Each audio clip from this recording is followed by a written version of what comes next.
What's going on, guys? We're going to talk a little bit about the SPY, which is the SPY, the spiders, the S&P 500, whatever you want to call it. We're looking at the SPY ETF here. So looking at today, we are up 2.5%, and we closed at $375. Now, today was a gap and sort of go day, but a lot of the green moves on a lot of stocks, with the exception of Tesla and Nvidia a little bit, a lot of stocks pretty much gapped up.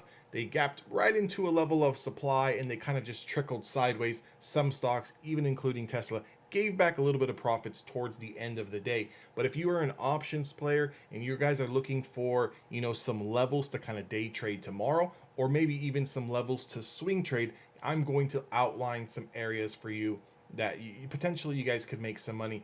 Obviously, I'm not a financial advisor. Do your own due diligence, understand technical analysis. If you need to, buy someone's course or join someone's group or watch a million YouTube videos or read, 1,000 books on technical analysis, I would always suggest to do that. A lot of times people are like, what's that one? I've been asked before, what's that one trading book that I should read? I say read them all, okay?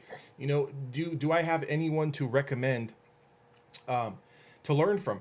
I say learn from everyone, right? I have over 1,000 YouTube videos that you can learn from. I have a Discord community as well as 2 video courses, but I'm not just here to, tell you my way is the best way. I would say and recommend to go out there and kind of learn from everyone and kind of see what works for you, strategy wise, risk management wise, so forth and so forth, in the beginning stages, especially if you're a newer trader. And when I mean newer traders, I mean people who've been trading the markets actively trying to day trade for under 3 to 5 years, right? If you guys have been in the markets for under 3 to 5 years, it's been a very, very easy market to trade, with the exception of the past 7 months, and obviously on small caps the past year. But with that being said, kind of getting a little bit off topic, if we just kind of look at what's going on here with the SPY, I like the SPY chart a little bit better than the NASDAQ triple Q's chart. The only reason being is because on the triple Q's chart, and I'm going to try to pull it up real quick, on the triple Q's chart here, we have this 10-day moving average, which is about $2, $3 higher, or higher than today's high price on the wick. So technically, if we're going to wait for confirmation of today's highs, which is 283.39, realistically we only have room to about 286. But if we do look at the SPY, right? If we look at the SPY, okay, SPY is also over the 5-day moving average on the daily time frame, but the SPY is only about $1 away from taking out its high wick. So the high of today's wick was $376.64.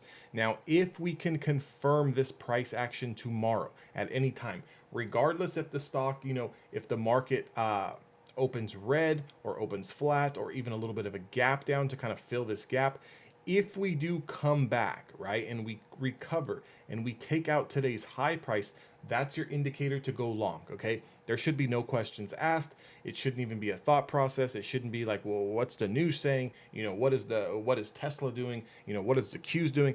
Look at it, it's like this. Keep it very, very simple. Paint a beautiful picture in between the lines. If you guys don't understand all of the lines on my chart, I would definitely recommend becoming a lifetime member so you guys can kind of get access to those strategies and just kind of understand how I'm actually playing these stocks and ETFs and trading options, because it just gives you a little bit of better of a macro kind of overview and what you should really be understanding when it comes to getting in and out of positions. But if we can take out today's high price, that 376 and some change area, well, the spiders, they have a lot of room to run. They've actually got room all the way back up to 385. So if this market does go on a 1-2 week overall kind of bounce, I can see us bouncing into 385 and 391. Now, does that mean that it's going to come all in one day, or it's going to be one green candle after another green candle after another green candle? Of course not. We might have a red day in there. We might have a 2-3 day consolidation move just going sideways, where you're kind of like, stock's really not going higher like he said, but they're not going lower. What do I do? I'm getting chopped out.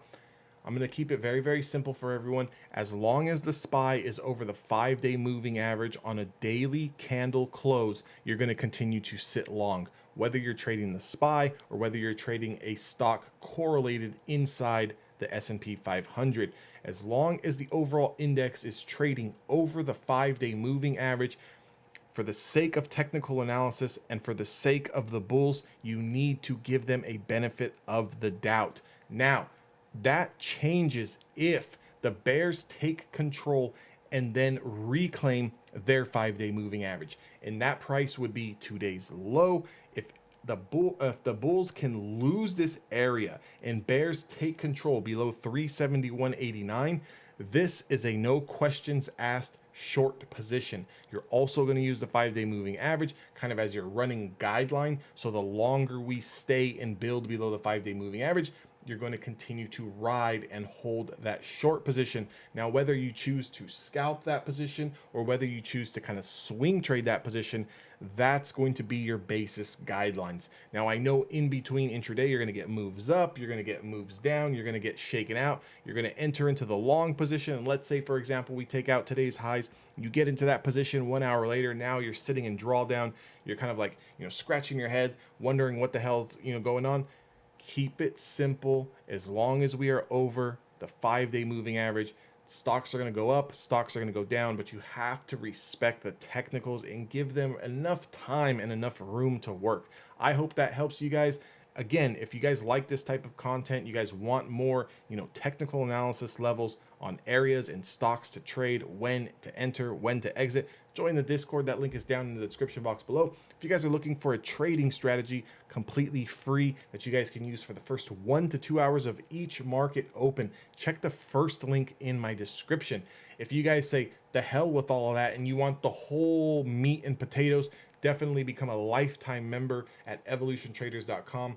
Lifetime access pass to all of the Discord channels, as well as 2 video courses, over 4.5 hours worth of content, and realistically detailing the nitty gritty on how I trade, what I'm looking for when I trade. I'll see you guys on the next one. Have a enjoyable and blessed rest of your day.